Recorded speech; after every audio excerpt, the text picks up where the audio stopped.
सिद्धिप्रदं कामदम् मनोजवं मारुततुल्यवेगम् जितेन्द्रियं बुद्धिमतामरिष्ठम्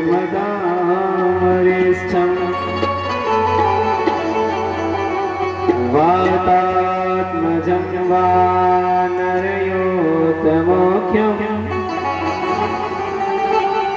श्रीरामदूतं शरणं प्रपद्ये। अहो वगीयं स्तनकालकोटं जिघांसयापाय यदप्यसाध्वी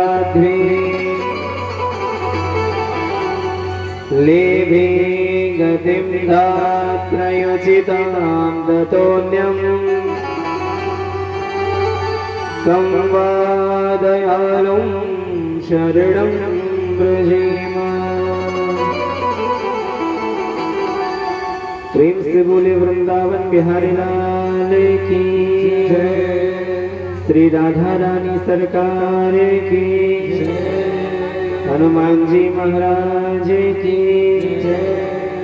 जय जय श्री राधे, जय जय श्री राधे, जय जय श्री राधे।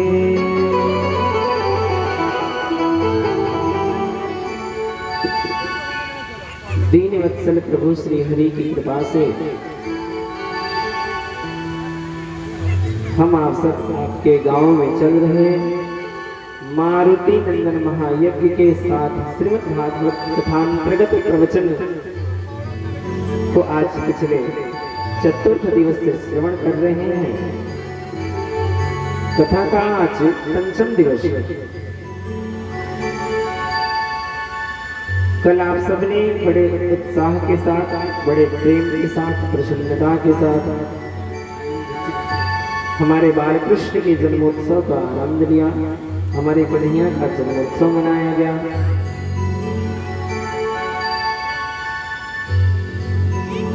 आज की कथा में हमारे कन्हैया के बाल स्वरूप बाल लीलाओं का विशेष वर्णन है।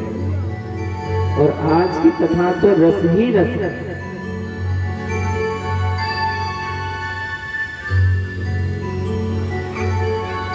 अस्तु आज की कथा में भगवान के उस मनोहर मंगलमय लीलाओं का दर्शन होगा जिन लीलाओं को देखने के लिए ब्रह्मादि देवता भी ब्रज में आया करते थे। कथा में प्रवेश करने से पहले मैं फिर आज आप सबसे बता दूं कि कथा को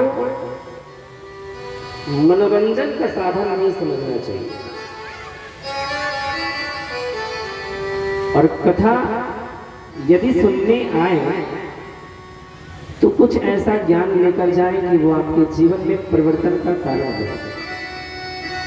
मैं पिछले 4 दिन से आप सबको एक ही बात समझा रहा हूं, फिर भी ये अनुभव किसी के अंदर नहीं आया।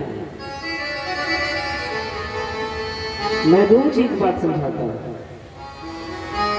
यदि कहीं आरती हो रही हो, हम समीप हैं तो हमें खड़ा होना चाहिए। मैंने कहा भी है, पर पीछे कुछ माताएं बैठी रही।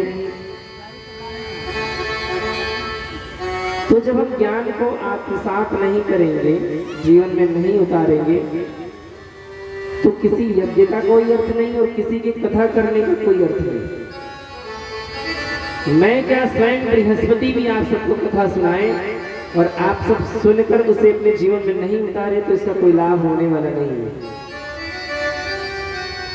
आप सबके गांव में कितने सौभाग्य की बात है कि ऐसे कुछ धर्मपुत्र हैं जिनके अथक प्रयास से ये इतना बड़ा यज्ञ होने का सौभाग्य प्राप्त हुआ। और आप सबको पता भी है कि ये 7 दिन तक ये चलने वाला है। इसके बाद भी आप रोज कथा में आने पर लेकर के इसके बाद भी आपके जीवन में इतना समय नहीं कि आप नियमित समय से आकर कथा को श्रवण करें। जब हम अपने शास्त्रों को नहीं पढ़ेंगे, हम सिर्फ पंडित जी के ऊपर छोड़ देंगे कि पंडित जी की जिम्मेदारी है शास्त्र पढ़ें, पूजा करें, पाठ करें, आरती करें। अरे हमें तो जिम्मेदारी दिया नहीं गया। तो पंडित जी पढ़ेंगे तो ज्ञान उनको होगा और आपको नहीं होगा। तो रास्ते चलते कोई भी अपने आप को भगवान कहेगा और आपको समझा बुझा के अपने ही टीम में शामिल करने की कोशिश करेगा।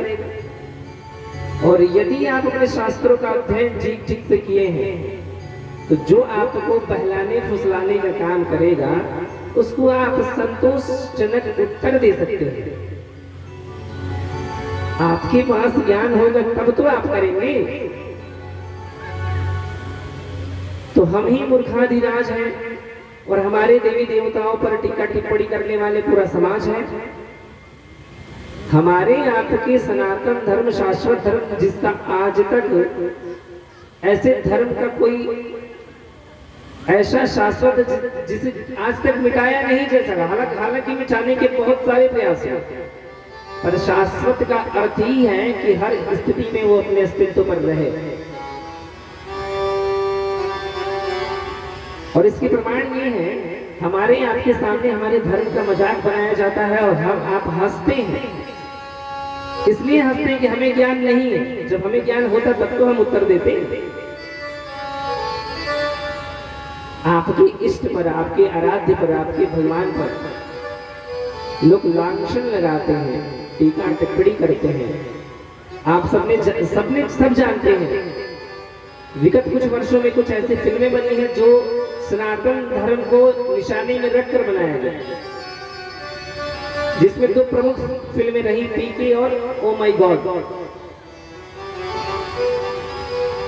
इन दोनों में विशेषकर हमारे धर्म को टारगेट किया गया। हम आप हंसते रहे और ये कहते रहे कि एकदम सही बोला है, इसलिए कहें कि हमें खुद ज्ञान नहीं है। अब दोनों की मैं दो विशेषता बताता हूं। एक फिल्म में पीके में जो पीके का अभिनेता है वो ये कहता है, कह रहे महाराज ये डरा धमका कर इस धर्म में लोगों को लूटा जाता है, डरा धमका कर। और उसने क्या दिखाया उस फिल्म में कि एक विद्यालय का, कॉलेज का सीन दिखाया फिल्म में। एक पत्थर रखा और कहता है कि देखो जो विद्यार्थी डरे हुए होंगे वो कैसे इस पत्थर को ही शिवजी मान लेंगे और यहाँ आके पैसे चढ़ाने लगेंगे। पीके फिल्म का ये दृश्य है। तो सीन दिखाता है, विद्यालय में बच्चे आते हैं और शिवलिंग को देखकर नतमस्तक होते हैं। अब यदि मैं वहां होता या वैसे लोग मुझसे मिलते तो मैं दो प्रश्न करता उनसे, ये बताओ डरता कौन है? कौन डरता है? अगर मैं आप ही से पूछूं कि डरेगा कौन, तो आपका उत्तर क्या होगा? बताइए, आप ही बताइए सन्यासी जी, कौन डरता है? मान लीजिए एक उदाहरण से समझिए, एक ट्रेन में दो मित्र चढ़े हैं। एक मित्र ने टिकट लिया है, दूसरे मित्र ने टिकट नहीं लिया। डरेगा कौन? बिना टिकट वाला डरेगा। जिसने टिकट लिया है वो डरेगा नहीं। वैसे ही उसने अपने धर्म पे टीका टिप्पणी तो किया, पर जो गूढ़ विषय है उसे छुपा दिया। एक विद्यार्थी के जीवन में या इस सृष्टि के किसी के भी जीवन में, किसी जीव के जीवन में वो डरेगा तब जब उसके कर्म खराब रहेंगे। जो विद्यार्थी पूरे वर्ष पढ़ा है, अध्ययन किया है, वो डरेगा नहीं। जो नहीं पढ़ा है उसे डर है, और चूंकि उसके कर्म गलत है इसलिए वो घूस देता है। किसे? भगवान kwa भी घूस देते हैं, प्रभु हमें पास कर देना, हम इतने किलो मिठाई चढ़ाएंगे। ये उसकी गलती है, किसी आस्था किसी धर्म की गलती नहीं उसकी। लेकिन ये कितनी आसानी से इस पर फिल्म बनाकर परोस दिया गया, हम आप हंसते रहे क्योंकि हमें ही ज्ञान नहीं है इसका। ओ माय गॉड बनाया गया और उसमें ये बता दिया गया कि कृष्ण ने गीता में कहा है कि जो होता है वो मैं करता हूँ, मेरे द्वारा संचालित होता है। तो मेरा घर गिरा है, ये भी कृष्ण ने ही गिराया है, अगर वो यदि ऐसा कहते हैं तो इसका उत्तर क्या है? अब चूंकि वो जो उसका लेखक है उस फिल्म का, तो प्रश्न भी उसी का है और उत्तर भी उसी का लिखा है, तो उत्तर वो अपने हिसाब से लिखा है। पर यदि मुझे ये ऐसे लोग मिले तो उनसे मैं दो प्रश्न करूंगा कि पूरी सृष्टि में दो विचारधारा के लोग होते हैं। पहले विचारधारा के वैसे लोग जो नास्तिक होते हैं, भगवान पर भरोसा नहीं करते, जो ये कहते हैं कि भगवान होते ही नहीं है, ऐसी विचारधारा के लोग। तो जो ऐसी विचारधारा के लोग होते हैं ना, वो कर्म पर भरोसा करते हैं, कर्म को प्रधान मानते हैं, वो अपने कर्म को ही सर्वस्व मानते हैं। तो उनका ये मत होता है कि जैसा कर्म हम करते हैं वैसा फल हमें मिलता है। तो वो जो उस फिल्म का पात्र है कांजी भाई, उससे यही पूछो महाराज कि तुम दोनों विचारधारा में से किसे मानते हो? पहली विचारधारा, जैसा कर्म हम करते हैं, जैसा कर्म हम करते हैं वैसा फल हमें मिलता है। दूसरी विचारधारा ये है कि जो होता है वो ईश्वर की मर्जी से होता है, जो होता है वो भगवान की मर्जी से होता है। तुम बताओ दोनों में से किसे मानते हो? इन दोनों विचारधाराओं में से तुम किसे मानते हो? यदि तुम ये मानते हो कि जैसा कर्म हम करते हैं वैसा फल हमें मिलता है, इस विचारधारा का व्यक्तित्व है तुम्हारा, तो तुम किसी को दोष नहीं दे सकते, तुम किसी को दोष देने का अधिकारी ही नहीं है। तुम्हारे जीवन में दुख हुआ है तो तुम्हारा कर्म है, और सुख हुआ है वो तुम्हारा कर्म है। और यदि तुम ये मानते हो कि मेरे जीवन में जो होता है वो ईश्वर के द्वारा होता है, ईश्वर के द्वारा संचालित है, प्रभु के द्वारा संचालित है, तब भी तुम किसी को दोष नहीं दे सकते। क्यों? आज तक भगवान ने तुम्हें सुख दिया तो उसे तुमने स्वीकार कर लिया, और आज दुख दिया तो तुम प्रतिकार करोगे। जिसका दुख होता है उसी का सुख होता है, जिसका सुख होता है उसी का दुख होता है, जिसकी रात है उसका दिन है। तो यदि तुम भरोसे पर हो, भगवान के भरोसे पर हो, समर्पण पर हो, तो तुम उनके दुख को भी स्वीकार करो, सुख को भी स्वीकार करो।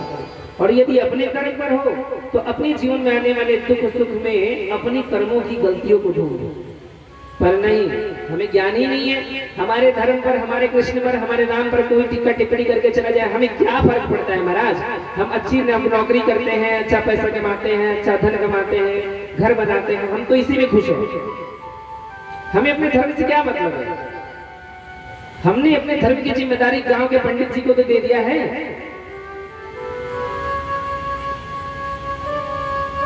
और न हम पढ़े न ज्ञान लिए, यही कारण है कि कोई भी हमें कुछ भी समझा जाता है।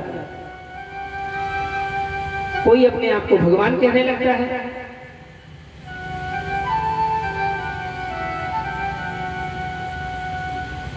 तो मेरे भाई, सत्य सनातन धर्म के जैसा न कोई मार्ग है और न कोई धर्म है।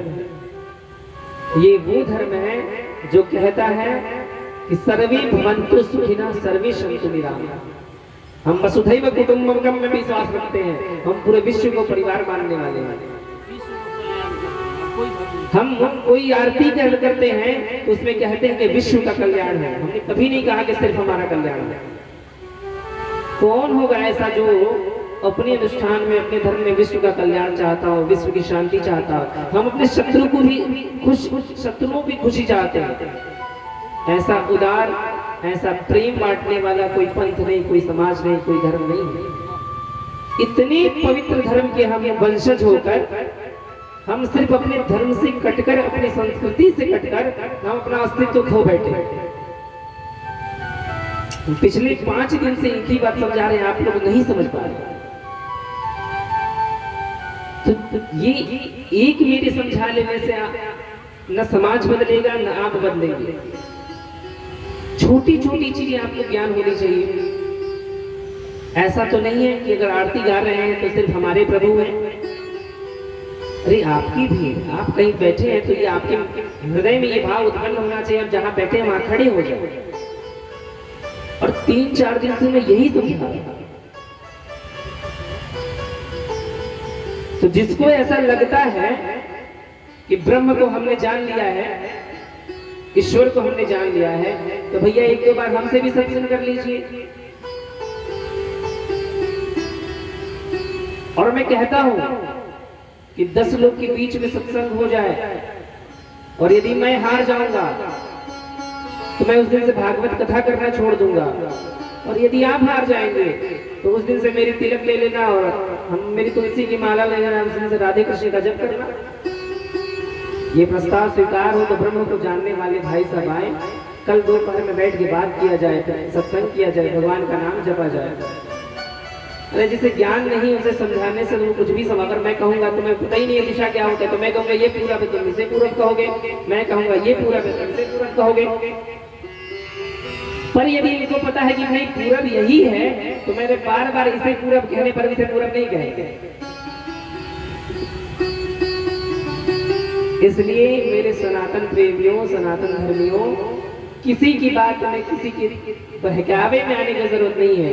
आप जिसके वंशज हैं उससे बड़ा न कोई है और न कोई होगा, पर फिर भी इतनी बात के भी हम सबको हाथ जोड़ते हैं, उसके बाद भी हम सबके सामने नतमस्तक होते हैं। ये हमारी संस्कृति है, ये हमारा संस्कार है। आइए, आज तो हमारे कृष्ण के बाल स्वरूप का दर्शन है, अब हमारे कन्हैया की आज बाल लीलाएं होंगी।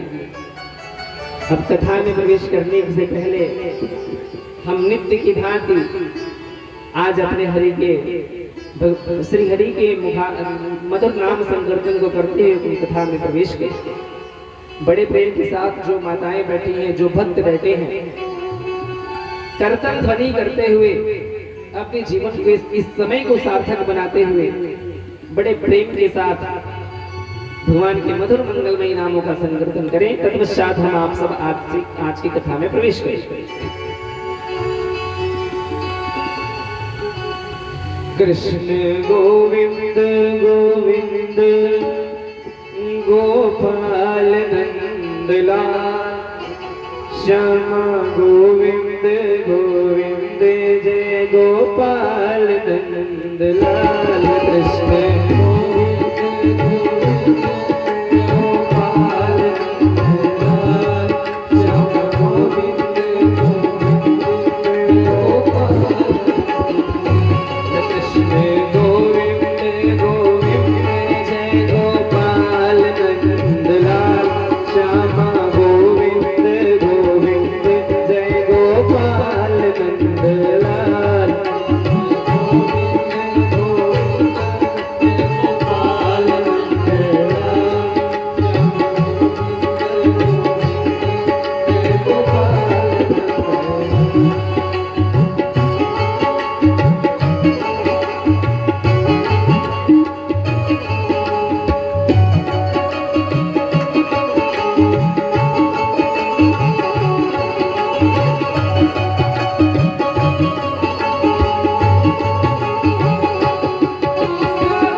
बंशी बटकी घाट घाट पर श्री राधे श्री राधे।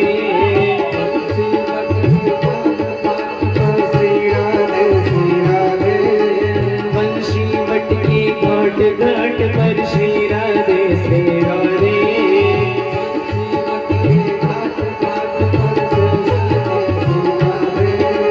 यमुना जी के बाट बाट पर श्री राधे श्री राधे।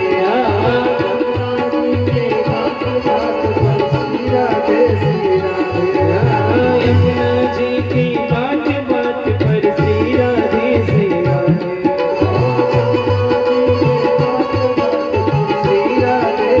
हरे कृष्ण गोविंद गोविंद जय गोपाल नंद लाल। श्यामा गोविंद गोविंद जय गोपाल नंद लाल। कृष्ण गोविंद गोविंद जय गोपाल नंद लाल। श्यामा गोविंद गोविंद जय गोपाल।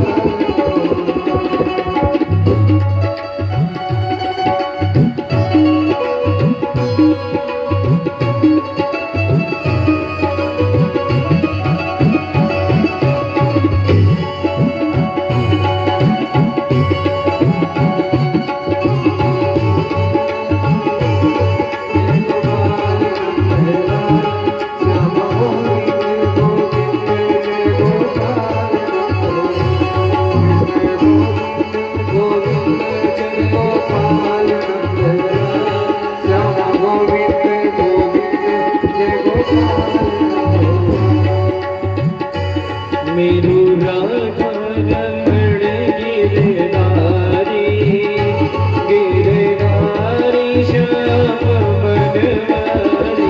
राधे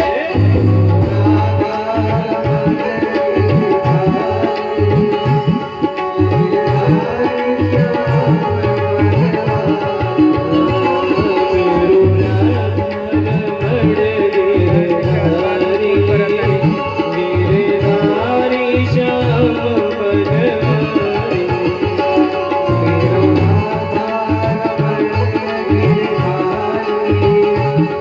गिरधारी श्याम मनवारी। गिरधारी श्याम मनवारी। गिरधारी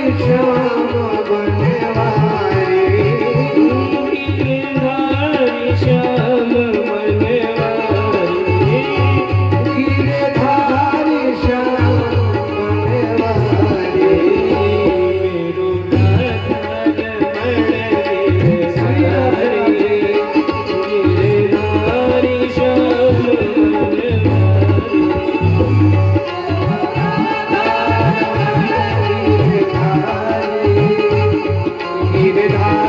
श्याम मनवारी।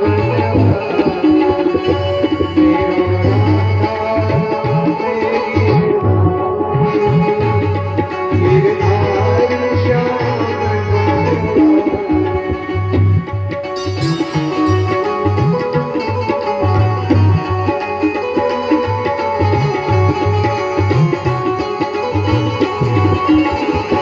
कभी राम बजते कभी श्याम बजते चले आना हरि जी चले आना। राधे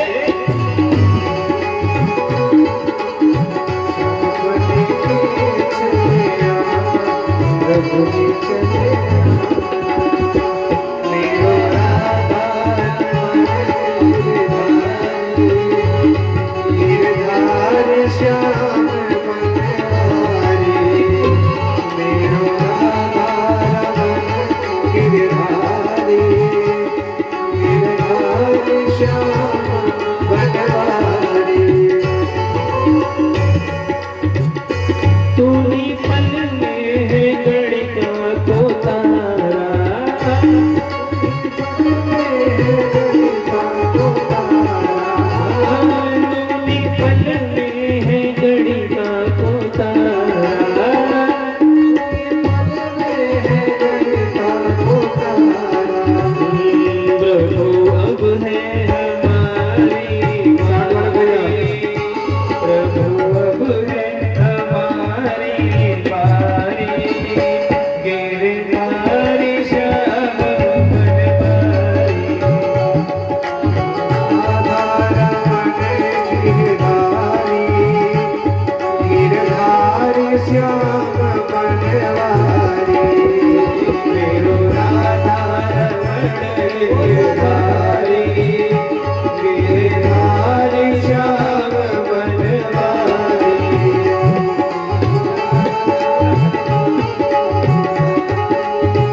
बिहारी लाल की श्री राधा रानी सरकार की जय जय श्री राधे जय जय श्री राधे जय जय श्री राधे। कल आप सबने कन्हैया का उत्सव मनाया, तो आज हमारे कन्हैया की बाल लीला की सारी कथा है। आज तो रसगुल्ले वाली कथा है, रसई बरसेगा। जब से कन्हैया ने जन्म लिया है तब से नित्य नव मंगल बधाइयां गाते हैं सब। नई नई सखियां प्रत्येक दिन, कभी बरसाने से, गोकुल से, नंदगांव से, सारे जगह की सखियां आती हैं, बधाई गाती हैं। अब सारी सखियां बधाई गा रही हैं, गोप वाले आनंद मना रहे हैं। उसी बीच नंद बाबा ने अपने गोप वालों को अपने ब्रजमंडल की जिम्मेदारी देकर कर देने के लिए मथुरा चले गए। वार्षिक कर दिया जाता था कंस को, मथुरा को कर दे दिए। उसी बीच इनकी मुलाकात वसुदेव जी से, वसुदेव जी से मिले, बड़ी प्रसन्नता हुई। दोनों मित्र काफी दिन के बाद मिले थे। नंद बाबा कहते हैं वसुदेव जी, पर मुझे बड़ा दुख हुआ ये सुनकर, आपका एक एक पुत्र कंस ने बड़े निर्दयता के साथ मार दिया। वसुदेव जी तो जानते हैं कि हमारा एक लाला इन्हीं के यहाँ है, पर ये भेद खोली नहीं थी। और ये भी जानते थे कि कंस नित्य नई योजनाएं बनाता है। इस क्षेत्र में जितने नए बालक, कुछ दिन में जो बच्चों ने जन्म लिया है, उन्हें मारने के लिए अपने दूतों को भेजता है। उन्होंने नंद जी से कहा, नंद जी आप मथुरा में कर भी दी चुकी, हम सब मिल भी लिए, अब आपको यहाँ और अधिक विलंब नहीं करना चाहिए, आप जितना जल्दी हो सके गोकुल चले जाइए। अरे आपके घर लाला जन्म लिया है, आपको अपने लाला से दूर नहीं रहना चाहिए। इशारों इशारों में ही नंद बाबा को यथाशीघ्र गोकुल आने के लिए वसुदेव जी ने विवश कर दिया। इधर ये रास्ते में ही है, तब तक कंस की भेजी हुई एक राक्षसनी जिसका नाम था पूतना, गोकुल के बाहर आकर अपना वेश बदल लिया। वो काली कुंठी पूतना जब वेश बदल लिया तो बड़ी सुंदर सुंदर बन गई। अब बढ़िया ब्रज के परिधान को पहनकर सुंदर सुंदर वस्त्राभूषण बनाकर सखियों के बीच में प्रवेश कर गई और सखियों के साथ ही माँ यशोदा के आंगन में आ गई। अब माँ यशोदा इतनी खुश है कि कौन आता है कौन जाता है ये ख्याल ही नहीं है। और हमारी मैया श्री यशोदा जी से और नंद बाबा से पूरे गांव के लोग इतना प्रेम करते हैं, माँ सब पर इतना विश्वास करती हैं कि वो जानती हैं कि मेरे गोकुल में कोई मेरे गोकुल के लोगों से मेरे लाला को कोई खतरा ही नहीं है। माँ सबके सामने अपने कन्हैया को खिलाती हैं। सखियों ने कहा कि मैया हम सब आपकी कान्हा से मिलने आए हैं। उसी बीच में जो पूतना वेश बदल कर गई थी, ये अंदर कन्हैया के कक्ष में गई और अकेले दरवाजा को बंद किया और बड़ी प्रसन्न हो रही है। आज मैं इसे मार कर जाऊंगी तो मेरा भाई जो है मुझे बड़ा इनाम देगा। अब धीरे से कन्हैया को गोद में उठाया और जैसे गोद में उठाया तो कन्हैया ने अपनी दोनों आंखों को बंद कर लिया। कन्हैया को गोद में